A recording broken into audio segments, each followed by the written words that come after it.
सभी का स्वागत है मेरे channel TET C TET zone में। और आज हम बात करने वाले हैं किन जिलों में कितनी मेरिट रहने वाली है, मतलब कौन कौन से जिले ऐसे हैं जहां पर जो है मेरिट कम मेरिट पे सिलेक्शन हो जाता है। और आप लोग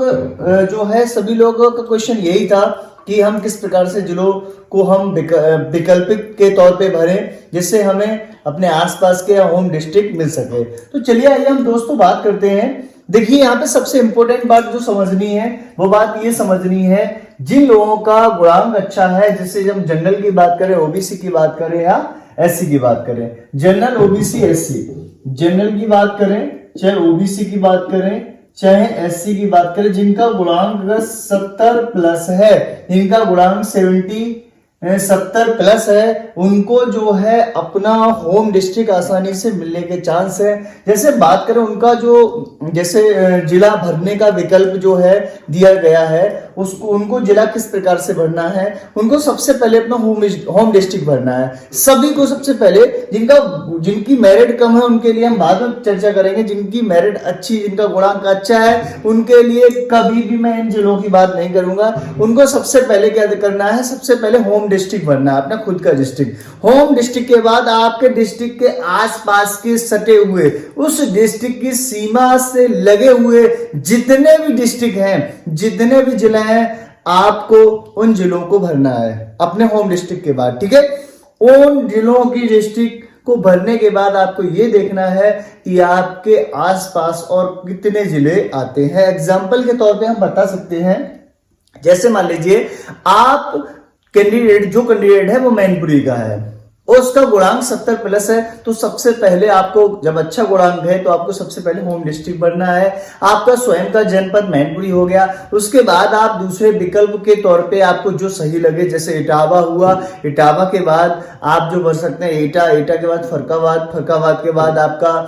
आसपास के जितने भी डिस्ट्रिक्ट आते हैं वो आप भर सकते हो। आगरा है, मथुरा है, ठीक है, हाथरस है, ठीक है। इस तरीके से आप जो है अपने डिस्ट्रिक्ट जो है पास के जितने भी डिस्ट्रिक्ट हैं, जितने भी जिला हैं, जनपद हैं, वो आप आसानी से भर सकते हो। ठीक है, लेकिन आप सारे लास्ट में आप बचे हुए जो है आप कोशिश करिए पश्चिम, जब आपका गुणांक अच्छा है तो आप पश्चिमी क्षेत्र को पहले भरें अपने डिस्ट्रिक्ट के बाद, उसके बाद जो है पूर्वी क्षेत्र पे जाएं, मतलब पूर्वांचल के जिलों को बाद में भरें। क्लियर है ना, ये पास पड़ते हैं और वो आपके पूर्वांचल के साइड के जिले जो है वो काफी दूर पड़ते हैं, इसलिए आप अपनी लिस्ट बना लीजिए। ठीक है, अपनी लिस्ट या जो भी आपकी लिस्ट आई है उसमें से देखकर आप एक कॉपी पर पेन और कॉपी में आप डिस्ट्रिक्ट वाइज में नंबर 1, नंबर 2, नंबर 3 इस तरीके से लिख सकते हैं, जिले वाइज जिले। सबसे पहले आप ध्यान रखना, आपका अगर मेरिट गुणांक अच्छा है तो सबसे पहले आप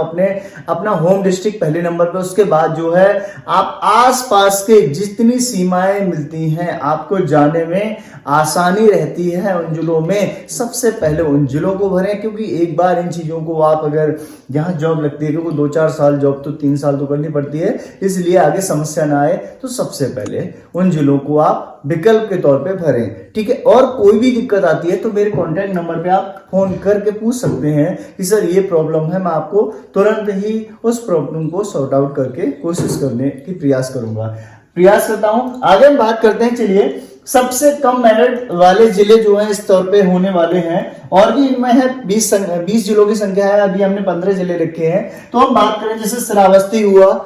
गोंडा हुआ, जिनका गुणांक कम है, जिन्हें लगता है कि मेरा सिलेक्शन होना मुश्किल है, जो बॉर्डर लाइन पे है, तो इन जिलों को वो चूज कर सकते हैं, क्योंकि इनमें जो है मेरिट जो गुणांक जो आपका है उसके आधार पे जो सिलेक्शन होता है, इसमें कम गुणांक पे जो है जाता है, कम गुणांक जाता है। इन जिलों का गुणांक पिछली बार जो 68,500 भर्ती हुई थी, इनका गुणांक काफी कम था, इसलिए श्रावस्ती हुई, गोंडा हुई, बलिया है, सीतापुर है, महाराजगंज है, जौनपुर है, बहराइच है, सोनभद्र है, अंबेडकर नगर है, सिद्धार्थ नगर है, कुशीनगर है, चंदौली है, चित्रकूट है, पीलीभीत है और बदायूं है। ठीक है, ऐसे बहुत से जिले और भी बाकी हैं, 2-4-5 जिले। तो आप कोशिश करिए सारे के सारे जिले भरिए जिनका कम गुणांक है, वो इन जिलों को आप अच्छी लिस्ट अपने वाइज में, क्योंकि आपको पता है कि आपका होम डिस्ट्रिक्ट में नहीं होने वाला है, आपका कम गुणांक है, चांस बहुत कम है, तो आप ऐसे जिलों को चूज कर सकते हैं जहां पे गुणांक कम जाता है। ठीक है, इसीलिए जो है आप इन चीजों को ध्यान में रखिए और हमेशा जब फिलअप करें चीजें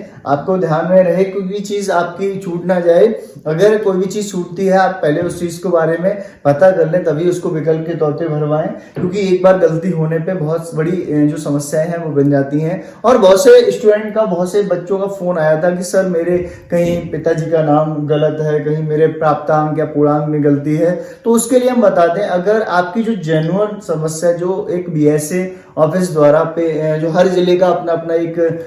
बाबुओं का शेड्यूल होता है, जो भी वहां पे चिपकाते हैं, बता देते हैं इस तरीके से कि शपथ पत्र चाहिए, वहां की जो लैंग्वेज है, मैं आपको यहां से इसलिए सजेस्ट नहीं करूंगा कि हर जिले की जो लैंग्वेज है वो अपने आधार पे ही शपथ पत्र लेते हैं। तो आपके जो भी प्रपत्र है उसमें जो गलतियां हैं उनका शपथ पत्र लिया जाता है, लेकिन जो लैंग्वेज है वहां के जिलों की जो भी होती है उस आधार पे आप बनवाएं, तभी तो ज्यादा बढ़िया होगा। अगर पहले से आप बनवा के ले जा रहे हैं तो हो सकता है वो लैंग्वेज अपने तरीके से लेते हैं, तो वहां की जो भाषा जो मानते हैं वो अपने आधार पे वही भाषा। अच्छा, 100 रुपए का स्टाम्प पेपर की बात करते हैं हम, शपथ पत्र की 100 रुपए का जो शपथ पत्र बनता है उसकी भी लैंग्वेज हर जिला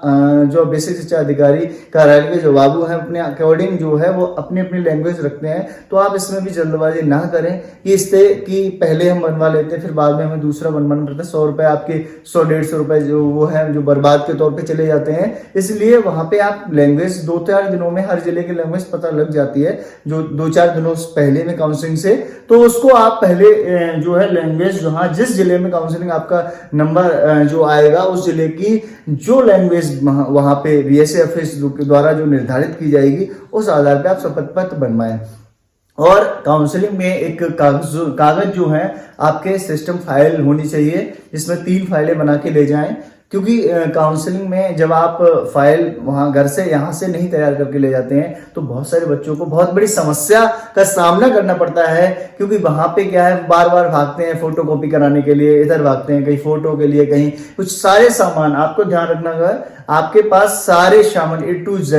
ठीक है, स्टेपलर से लेकर सारी चीजें आपके पास होनी चाहिए, क्योंकि आप किस किस से मांगोगे। वहां सारे स्टूडेंट जो आते हैं वो स्वयं के लिए अपने खुद ही बिजी होते हैं, इसलिए आप सारी सामान स्वयं लेके जाएं, ठीक है। घर में किसी भी कैंडिडेट को आप लेके जाएं, जिससे कि आपको कोई चीज की जरूरत हो तो आप तुरंत उनको भेज सकें और वहां शॉप पे या दुकान से कहीं से मंगा सकें। इसलिए और जो भी जानकारी आपको लग रहा है मेरे कोई डाउट्स है, किसी का कोई गलत है, किसी का कोई नाम में गलती है, अगर कोई भी चीज आपको मतलब अगर डाउट मतलब क्लियर नहीं हो रहा, माइंड थोड़ा भ्रमित है, तो मेरा कॉन्टैक्ट नंबर 9997011791 पे कॉन्टैक्ट कर सकते हैं। मैं कोशिश करूंगा आपकी प्रॉब्लम सॉर्ट आउट करने के लिए, ठीक है। जितनी जानकारी उस हिसाब से मैं बेस्ट बताने की कोशिश करूंगा। इसलिए और अच्छी तरीके से आप अपने जिलों का आवंटन जो है वो अच्छे से भरिएगा, और कोई भी दिक्कत आती है तो आप मुझे कांटेक्ट कर सकते हैं या मैसेज सेंड कर सकते हैं। लेकिन मेरे चैनल को सब्सक्राइब बहुत करिए, क्योंकि अभी आपको जब तक आपकी काउंसलिंग होने वाली है मैं आपको बहुत इंपॉर्टेंट कुछ बातें बताने वाला हूं। क्योंकि काउंसलिंग से पहले भी मतलब कुछ चीजें ऐसी होती हैं, स्कूल आपको कौन सा बेहतर